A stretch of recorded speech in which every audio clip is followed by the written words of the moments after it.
नमस्कार। मैं कमलेश कबीर आपका एक बार फिर स्वागत करता हूं इस नए एपिसोड में।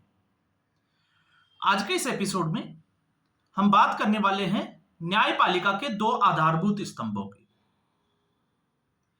जब भी कोई अपराध होता है तो प्राथमिकी दर्ज होती है थाने के स्तर पर, चौकी के स्तर पर, और उसके बाद में आखिरी अगर हम स्तंभ की बात करते हैं तो जब किसी को न्याय नहीं मिलता तो कहा जाता है कि अब हम आपको कोर्ट में देख लेंगे। अब दोनों के 2 दिन के जो बड़े ताजा उदाहरण जो है वो आपको देखने को मिल रहे होंगे। एक पटियाला का कर्नल, आपको पता होगा, और दूसरा पुलिस वाले जो है वो आमने सामने हैं। अब इसकी जरूरत क्यों पड़ी? और दूसरा जो है वो है यशवंत वर्मा, जो दिल्ली हाई कोर्ट में जज थे। हालांकि काफी कुछ चल रहा है और उनके घर से बहुत सारा केस बरामद होना या नोटों के जले हुए बंडल मिलना। अब ऐसी स्थिति में सवाल यह खड़ा होता है कि आखिर आप जो है वो न्याय की गुहार किससे कर सकते हैं? पुलिस से, या फिर आपने कोर्ट की जो व्यवस्था है उससे? और अगर दोनों ही भ्रष्ट है तो फिर आप इस न्याय की उम्मीद जो है वो किससे कर सकते हैं? बस ये मामला जो है वो यहीं आकर उलझ जाता है। जिस तरीके से 13 मार्च को घटना हुई पटियाला में,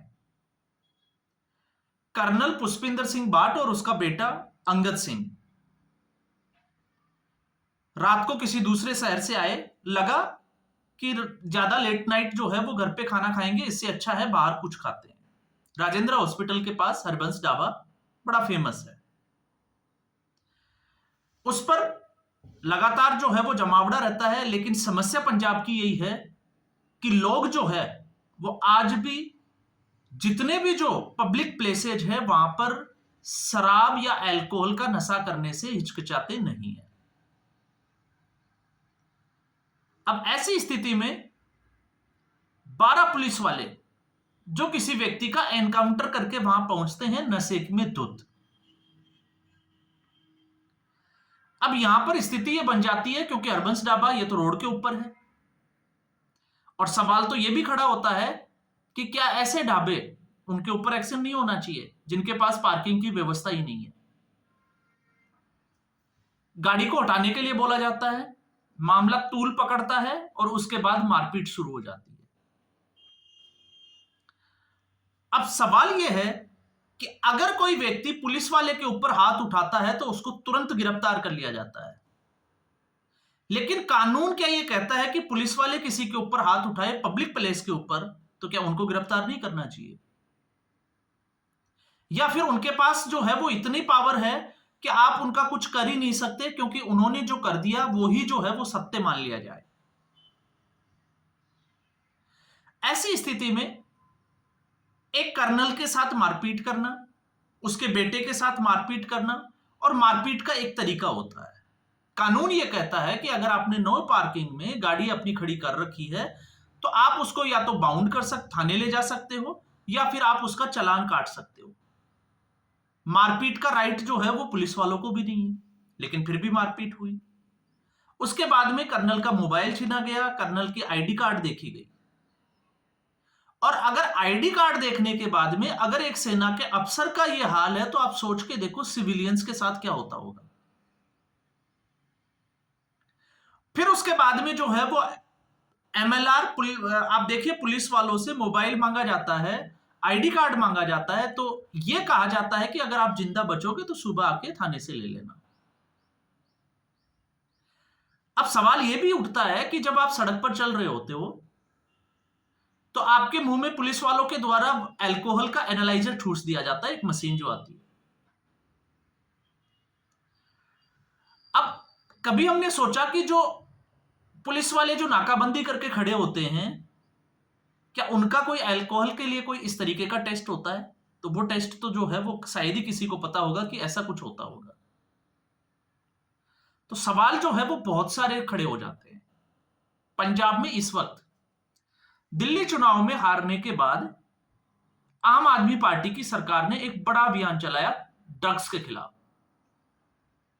और ड्रग्स के खिलाफ जो अभियान चलाया गया उसमें लगभग 12,000 पुलिस वाले शामिल हैं। और ये पुलिस वाले भी शायद जो है वो एक ड्रग्स तस्कर का एनकाउंटर करके आए थे। कंफर्म नहीं है, लेकिन मुझे लगता है शायद ड्रग्स तस्कर ही था वो। अब आप सोच के देखिए उस ड्रग्स तस्कर में और इन नशेड़ी पुलिस वालों में फर्क क्या है? ये डिफरेंस कहां है? तो आप भी तो वही काम कर रहे हो जो ड्रग्स तस्कर कर रहा है, आप भी नशे की हालत में हो, आपको पता ही नहीं है कि आप कर क्या रहे हो, आप किसके साथ मारपीट कर रहे हो, इसकी जरूरत क्यों पड़ी? इससे बचा भी तो जा सकता था, लेकिन बचने का कोई प्रयास नहीं किया गया। और जिस तरीके से बेसबॉल के डंडों से कूटा गया वो तो अपने आप में ही जो है वो एक आश्चर्यजनक है। लेकिन उसके बाद सबसे बड़ी बात ये होती है कि कर्नल बाट की पत्नी जसविंदर कौर बाट जब इनके खिलाफ एक्शन लेने के लिए थाने में जाती है तो उनको सिर्फ और सिर्फ चक्कर काटने को मिलते हैं, उनकी कंप्लेंट तक दर्ज नहीं की जाती है, जबकि कंप्लेंट दर्ज होनी चाहिए थी लेकिन नहीं की जाती है। मामला एसएसपी तक पहुंचता है और एसएसपी तक मामला पहुंचता है, एसएसपी गुरु नानक सिंह, तो सिर्फ और सिर्फ जो है वो सजा के नाम में मिलता है ट्रांसफर और उनको कर दिया जाता है निलंबित। तो क्या इतनी ही सजा जो है वो बहुत है? और मामला जो है वो ऐसे भी नहीं है, मामला जो जुड़ा हुआ है वो है नेशनल सिक्योरिटी से जुड़ा हुआ, क्योंकि सेना के जवान का आईडी कार्ड उसका मिसयूज हो सकता है, ये सबको पता है। और ये किसी को राइट नहीं है कि आप सेना के किसी अफसर या जवान का आप आईडी कार्ड ले लो, क्योंकि इसमें तो अपने आप में जो है वो सजा मिलती है, ये तो कानूनन अपराध है। उसका मोबाइल, अब आप सोच के देखिए कि कितना संगीन जुर्म है। तो फिर अब सवाल यह भी है कि पुलिस वालों को बचाया क्यों जा रहा है? दबाव में आकर एफआईआर तो काट दी, क्योंकि पता है कि दबाव जब बनता है तो एफआईआर जैसी फॉर्मेलिटीज तो पूरी करनी पड़ती है। लेकिन सवाल तो फिर वही हो जाता है कि आखिर जब एसपी ये कहता है कि उनके खिलाफ जांच की जाएगी तो जांच कमेटी के सदस्य कौन होंगे? पुलिस वाले या फिर और कोई? तो इसीलिए मामला जो है वो इतना तूल पकड़ा कि आखिर एक्स सर्विसमैन और जो फौजी थे उनको धरना प्रदर्शन करना पड़ा। और धरना प्रदर्शन करने के बाद में एसआईटी का गठन हुआ, लेकिन सेना के जवानों की यह मांग है कि इसमें सेना के अधिकारी भी शामिल होने चाहिए, क्योंकि दूध का दूध और पानी का पानी। वैसे अगर आप देखोगे तो दूध का दूध और पानी का पानी, क्योंकि यहां पर सजा का हकदार उस ढाबे का मालिक भी है, उसको भी सजा होनी चाहिए, क्योंकि पहले उसने उस घटना के फुटेज जो है वो कर्नल बाट की पत्नी को दिए और उसके बाद में अब उसका बयान जो है वो कुछ और आ रहा है। तो क्या उसको सजा नहीं मिलनी चाहिए? और अगर वो खाना खिलाता है किसी को तो क्या उसके पास पार्किंग की व्यवस्था क्यों नहीं है? ये भी तो सवाल खड़े होने चाहिए ना, क्योंकि इस तरीके का कोई भी बिजनेस करता है तो उसके पास पार्किंग के लिए जगह होनी चाहिए। तो ये दो सवाल जो है वो उसके ऊपर भी खड़े होते हैं। और फिर जब हम बात करते हैं तो इसमें आप सोच के देखिए, ज्यादा से ज्यादा अगर मामला जो है वो थाने के स्तर पर नहीं निपटता है, क्योंकि प्रयास किया गया, आपने देखा होगा कर्नल बाट की जो पत्नी है उनको वीडियो कॉल भी किया गया और उसमें ये पुलिस वाले माफी मांगते हुए नजर भी आ रहे हैं और ये कहते हुए भी जो है वो सुने जा सकते हैं कि हमें पता ही नहीं कि उस वक्त क्या हुआ था। तो आप सोच के देखिए, जब उनको यही नहीं पता कि रात को हुआ क्या था, तो क्या वो पुलिस डिपार्टमेंट में नौकरी करने के लिए उपयुक्त है या नहीं है, या हम कहें कि फिट है या नहीं है? क्योंकि ऐसे लोगों को जिनको यही नहीं पता कि आप क्या कर रहे हो पब्लिक प्लेस पे, तो क्या वो ड्यूटी के लिए फिट है? लेकिन फिर मसला वहीं आ जाता है, क्योंकि पुलिस वाले जिस तरीके से वर्दी जो है उसका फायदा उठाते हैं, ये पुलिस वाले भी जो है वो उसी तरीके से वर्दी का फायदा उठाते हैं और उनको बचाने के लिए ऊपर से नीचे तक जो है वो पूरी एक लॉबी काम कर रही होगी। और मुझे लगता है अगर ये धरना प्रदर्शन मामला इतना तूल नहीं पकड़ा होता तो शायद बचा लिया जाता। अब थोड़ा मुश्किल हो जाएगा कहना, क्योंकि इनका सिर्फ और सिर्फ यही है कि इनको जो है वो परमानेंटली बर्खास्त करना चाहिए ऐसे लोगों को, ताकि एक मैसेज जाए कि आगे से लोग जो है वो ध्यान रखें, और दूसरा इनको अरेस्ट किया जाना चाहिए।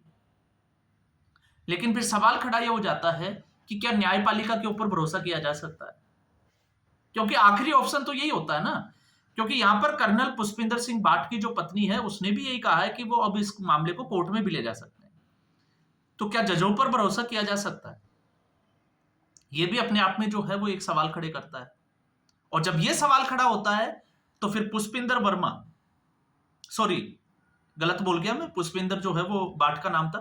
आपने देखा होगा अभी जिस जज का, आई थिंक वर्मा ही है उनका नाम, उनको अगर हम देखते हैं तो जिस तरीके से उनके घर पर नोटों का एक भंडार मिला, जले हुए नोटों का, तो सवाल यह होता है कि आखिर ये नोट उनके घर पर आए कहां से? अब ऐसी स्थिति में मीडिया क्या कह रहा है आप उसको छोड़ दीजिए, कॉमन सेंस ये कहता है कि कानून के रखवाले, और आखिरी ऑप्शन होता है सुप्रीम कोर्ट, हाई कोर्ट, और अगर उसके जज उनके घर पे इस तरीके से पैसा मिलता है तो आप सोच सकते हो कि पैसा कहां से आया होगा।